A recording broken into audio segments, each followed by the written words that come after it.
Ladies and gentlemen, good afternoon. My name is Johnstone. I'm the impromptu chair for this session. And you're very lucky that we're keeping this very short, very focused. We've got rid of the other panelists and by vote. So what you've got here is good stuff. We're also taking the liberty to actually divert from the program somewhat, which was to actually talk about deals.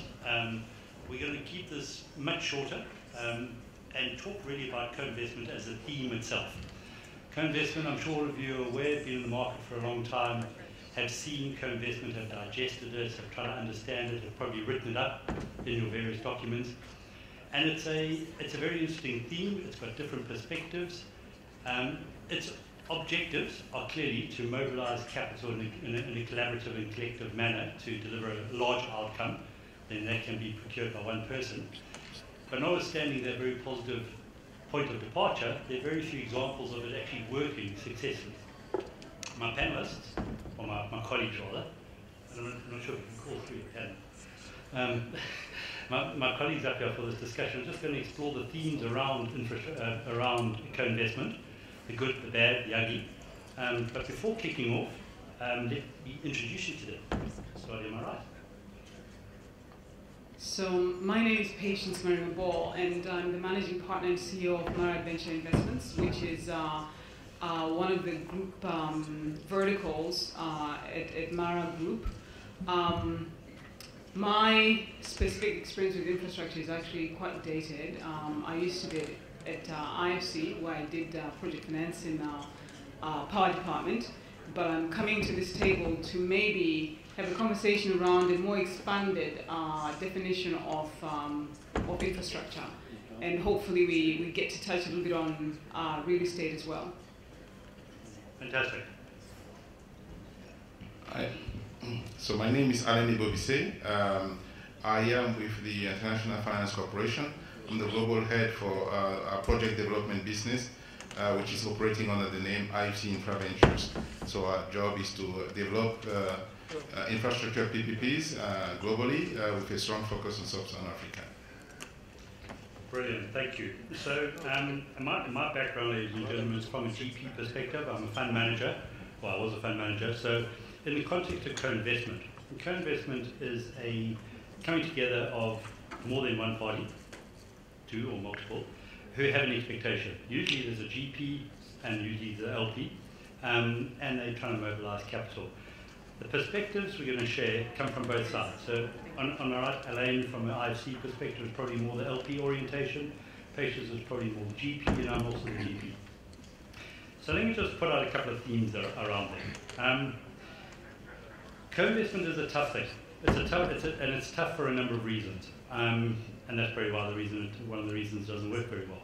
Is for a LP, they do want co-investment because it affords them the opportunity to access deals which ordinarily they wouldn't have access to.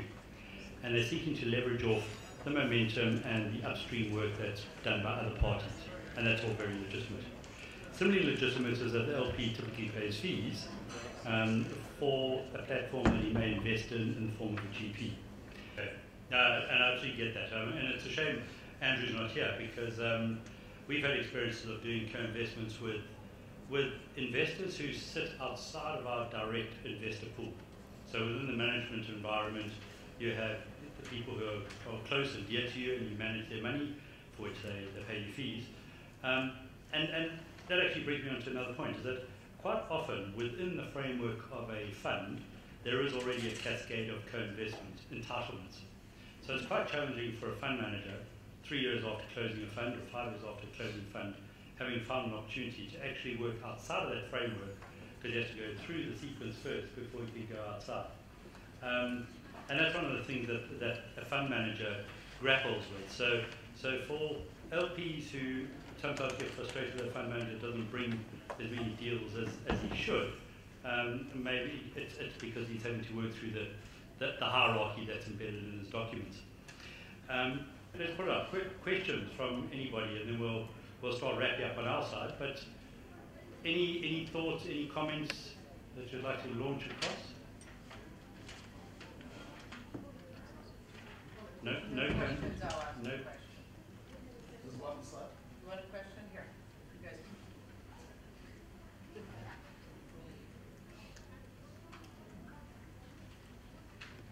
Thank you, Program Director. What I'd like to find out, though, is what's happening, what's the role of the commercial banks in other countries? Because our experience here in South Africa would be that because of the Basel III requirements, that a lot of commercial banks would be reluctant to get involved in your project financing type of instruments, because those are very long term, and in terms of the Basel III requirements, it becomes difficult. So I don't know whether this is an excuse or whether it's a valid, concern from their side.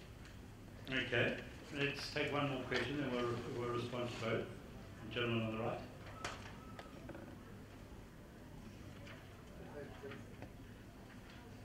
Thanks a lot for the presentations. It's quite an eye-opener. I'd like to just get to request you to help me understand this better. In basic economics or business, normal business transactions, the more people, the more hands you bring into an activity, the more cost you apply for the final consumer. How does it work in this instance where you talk of co-investment? Aren't you making transactions more expensive or even more delayed? What are the pros and cons of this setup? All right. Great questions. Great questions. Here we go. So this is it's actually a really good question, and I think that's where the idea of co-investment as a partnership and not a formal transaction is really important, because if you have a partnership, you have a sense of the types of requirements that your partner is going to have, and your partner has trust in you that if you've structured a transaction and done the due diligence on that transaction, they're willing to accept the work that you've done. So you don't actually have a layering of work, but you have an efficiency of process and efficiency of bringing partners on.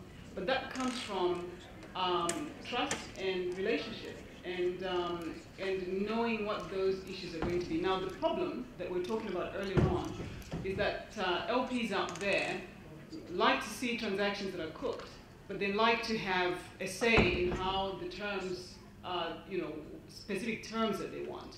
And I think, therein lies the problem. And if that continues, yes, you're going to have a layering of costs, and then you're going to have more expensive transactions that where you end up with the consumer eating the higher tariffs that have to be charged. Absolutely great question. No, fantastic question, and I'll just chip in as it moves to my left, which is, there is no doubt that the more people in the room on a single transaction, the more difficult it is, and the more expensive it is.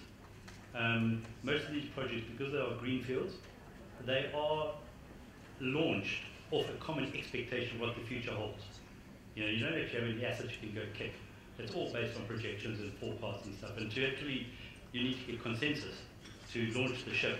And it's far more difficult getting consensus of 20 people than it is with 3. So yeah, you're right that with co-investment does come much more process complexity, and with complexity comes cost. Yeah, I agree. Basically that's why normally you only do those kind of co-investment or partnerships if the value of the co-investors exceeds the cost, okay, of the transaction. Now, looking at the other question on the commercial bank interest in project finance, I think it's no doubt that we've seen less interest from commercial banks to project finance in emerging market. There is still a number of banks which are active, and also the relationship banks that will follow some of their sponsors to finance their project. But we like to see more banks coming on financing a project. One of the challenges also that we're facing, even when banks are willing to come in and finance a project, the maturity, the tenor, is not the kind of tenor that a long-term tenor that you need to make the infrastructure tariff acceptable. So Basel III is an issue, but you know, there are other ways to finance those projects. Yeah, and I think it's right. I think the other thing that a commercial bank does is it acts as a banking role. Very few commercial banks actually acquire the debt or the equity or the mezzanine with the intention of holding it forever. They structure it, they hold it, they syndicate it down, and they pass it. And that's the role that they act as an intermediary. For them to do that effectively, they need the expertise. And to build that type of expertise at the likes of, well, you heard about R&B, one of the best on the planet. There's a good example of a house which has actually built that deep expertise which enables them to act as an intermediary role in a flexible, innovative manner. Many of the other challenges that you have with commercial banks on the continent is that they haven't really got that depth of expertise that enable them to intermediate and to do so in a creative, constructive manner. They're rather just providers of cash, and there are loads of those guys around. And I would say that I think the panel that we just had on capital markets, I think infrastructure is the last to innovate around innovative financing structures. I think you can have you can look at co-investment on a deal-by-deal basis, or you can look at co-investment in the form of vehicles that can be listed vehicles, yep. As you know, yield cores and all kinds of other now interesting type ventures. And I think, you know, in many ways, maybe that's where infrastructure should land, because you have, you know, higher costs up front as you structure the vehicle for listing, but on an ongoing basis, you are bringing you know, those costs down, and that actually ends up with the consumer winning. I think that's right. And maybe just to wrap up, and then we are going to wrap up, which is the point that Paige just made, is that this is a very vibrant and flexible and agile environment. Connecting the dots of capital to infrastructure changes as we watch it. Paige is doing some very interesting stuff in Nigeria, and it's worth having a chat to her about their structures. Certainly, the IFC is always on the forefront of innovative thinking and deploying cash. The important point is that while we talk about co-investment as a concept, it is probably more useful to consider it, as you said, as a partnership, and it's active and a dynamic partnership, because it has to be. Nothing static in the current climate of infrastructure financing in Africa that is static will survive.